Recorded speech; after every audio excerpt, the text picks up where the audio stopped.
பிரியமானவர்களே, நம்முடைய கர்த்தரும் இரட்சகருமாகிய இயேசு கிறிஸ்துவின் இனிய நல் நாமத்திலே உங்கள் அனைவருக்கும் அன்பின் வாழ்த்துக்களை தெரிவித்துக் கொள்கிறேன். இதோ இரண்டாவதாக சிலுவையிலிருந்து ஒரு குரல் ஒலிக்கப்படுகிறது. லூக்கா சுவிசேஷம் 23 அதிகாரம் 43 வசனத்தை பார்க்கும்போது, இயேசு அவனை நோக்கி, இன்றைக்கு நீ என்னுடனே கூட பரதீசில் இருப்பாய் என்று மெய்யாகவே உனக்கு சொல்லுகிறேன் என்றார். இன்றைக்கு நீ என்னுடனே கூட பரதீசில் இருப்பாய். இந்த வார்த்தையின் ஆழமான கருத்துக்களை நாம் தியானிக்கும் போது, சிலுவை மரத்திலே இயேசு தொங்கிக் கொண்டிருந்த வேளையிலே அவரது வலது பக்கத்திலும் இடது பக்கத்திலும் 2 கள்வர்கள் சிலுவையில் தொங்கிக் கொண்டிருக்கிறார்கள். கொல்கதா என்னும் கபால ஸ்தலத்திலே அக்கிரமக்காரரை போல 2 கள்வர்கள் மத்தியிலே தொங்குகிறார். அந்த நேரத்திலே தான் ஒரு கள்வனை நோக்கி, இன்றைக்கு நீ என்னுடனே கூட பரதீசில் இருப்பாய். ஆம், நம்முடைய வாழ்க்கையிலும் நாம் அவரோடு கூட பரதீசில் இருக்க வேண்டும் என்றால் நாம் என்னென்ன செய்ய வேண்டும் என்று சற்று விளக்கமாக தியானிக்கலாம். முதலாவதாக, பாவத்தை அறிக்கையிட்டால் நாம் பரதீசில் இருப்போம். சிலுவையிலே தொங்கிக் கொண்டிருந்த அந்த வேளையிலே ஒரு கள்வனோ இயேசுவை நகைக்கிறான், குறை கூறுகிறான், நிந்திக்கிறான். மற்றொரு கள்வனோ இயேசுவின் அன்பை புரிந்து கொண்டு மனம் மாறுகிறான். ஒருவேளை அவன் மனம் மாறுகிறதற்கு காரணம் அவருடைய மன்னிப்பின் குணத்தை பார்த்து அவருடைய அன்பை புரிந்திருப்பான்.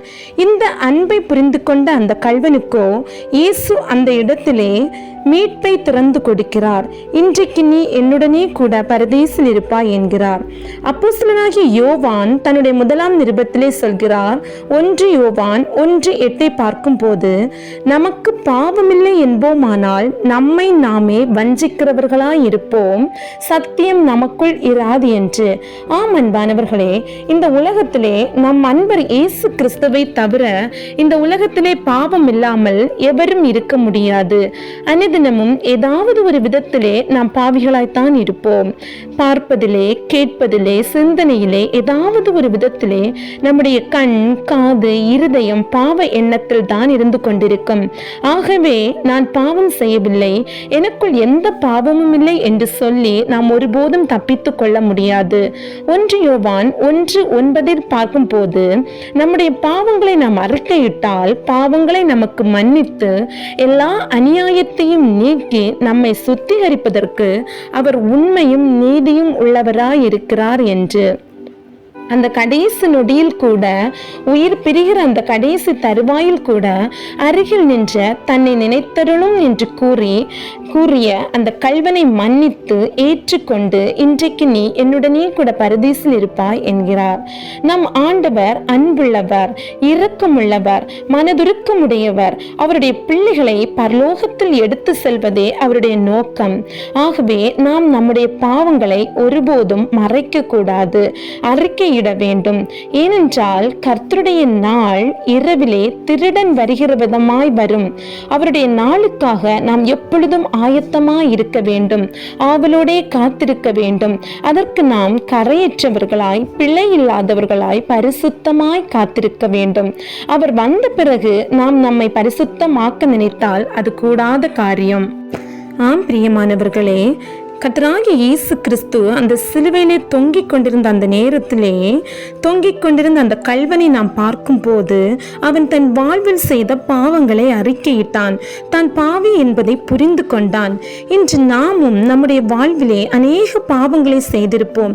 ஆனால் தேவனுக்கு பயப்படுகிற பயம் நமக்குள்ளே இருப்பதில்லை. ஒருபோதும் நம்முடைய தவறுகளை புரிந்து கொள்வதில்லை, ஒத்துக்கொள்வதில்லை.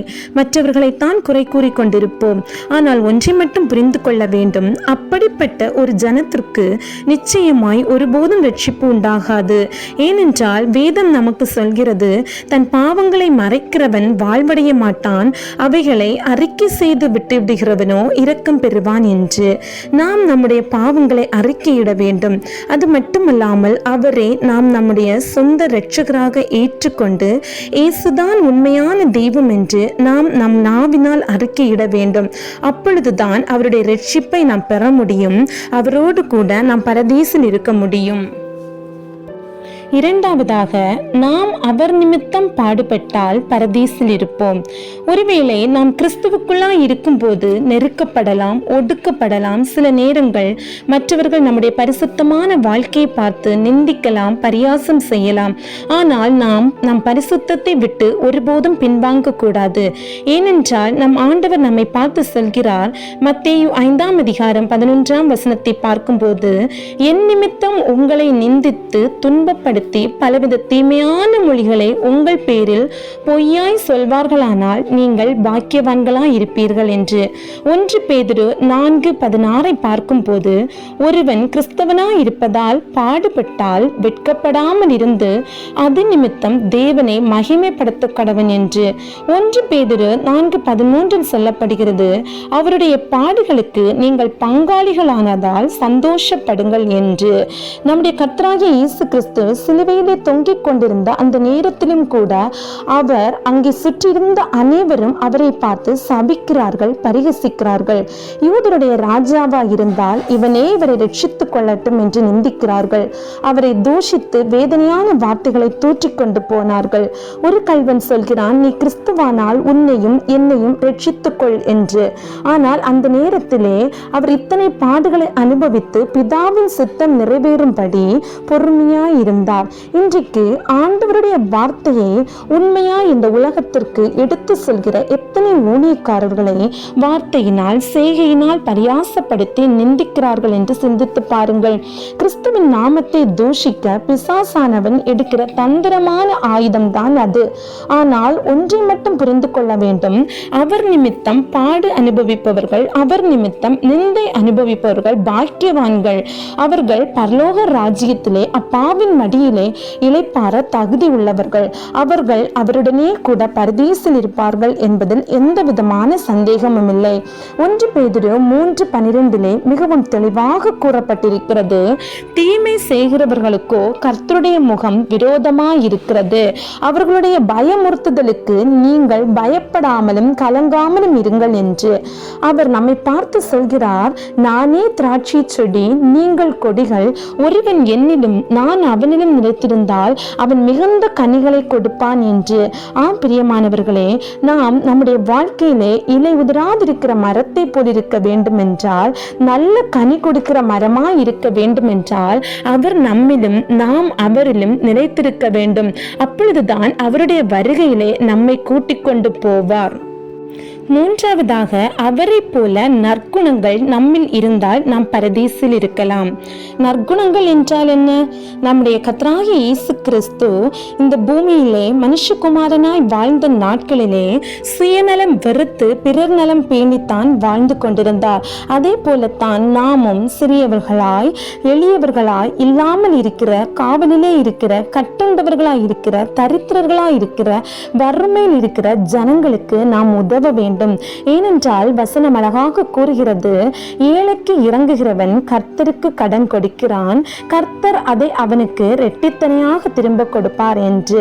நாம் அப்படி செய்தால் மட்டுமே இந்த பூலோக வாழ்வை முடித்து நாம் இயேசுவண்டை செல்லும் போது அவர் நம்மை வரவேற்பார். நான் பசியாயிருந்தேன், எனக்கு போஜனம் கொடுத்தீர்கள்.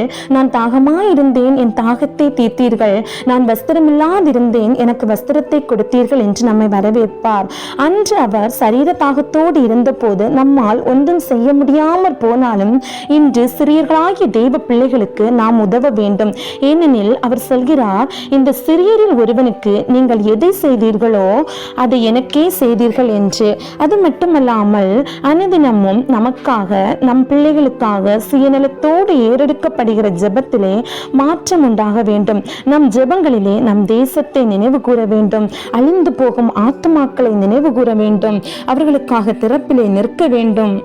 ரட்சிக்கப்படாத ஜனங்களுக்கு மனம் திரும்புதலுக்காக நாம் ஜெபிக்க வேண்டும். ஒவ்வொரு ஊழியக்காரர்களும் தன் சுயத்திலே ஊழியம் செய்யாமல் கர்த்தருடைய ஆலோசனையின்படி ஊழியம் செய்யும்படியாக நாம் ஜெபிக்க வேண்டும். ஒவ்வொரு ஊழியக்காரர்களின், மிஷனரிமார்களின் குடும்பங்களின் பாதுகாப்பிற்காக ஜெபிக்க வேண்டும். உண்மையுள்ள ஊழியக்காரர்கள் எழும்ப ஜெபிக்க வேண்டும். உத்தமமான தேவனுக்கு பயப்படுகிற அரசியல் தலைவர்கள் உருவாக ஜெபிக்க வேண்டும்.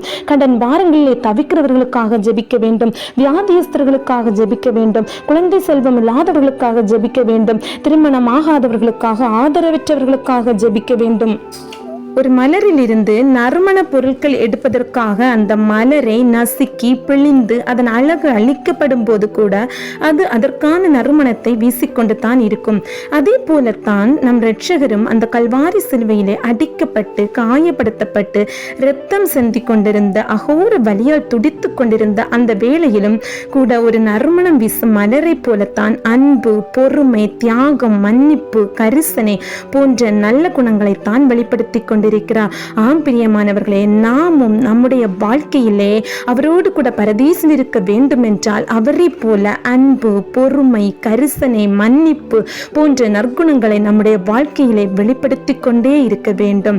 அவர் நமக்காக பரலோக ராஜ்யத்தை திறந்து வைத்திருக்கிறார். உலக பொக்கிஷத்தை நாம் தேடிக்கொண்டே இருந்தோமானால் நாம் தேவ ராஜ்யத்தை ஒருபோதும் சுதந்திரிக்க முடியாது. பூச்சியும் துருவும் இல்லாத பரலோகத்திலே பொக்கிஷத்தை சேர்த்து வைத்தோமானால் அவருடைய ராஜ்யத்தில் சேருவோம். நாமும் அவரோடு கூட பரதீசில் இருப்போம்.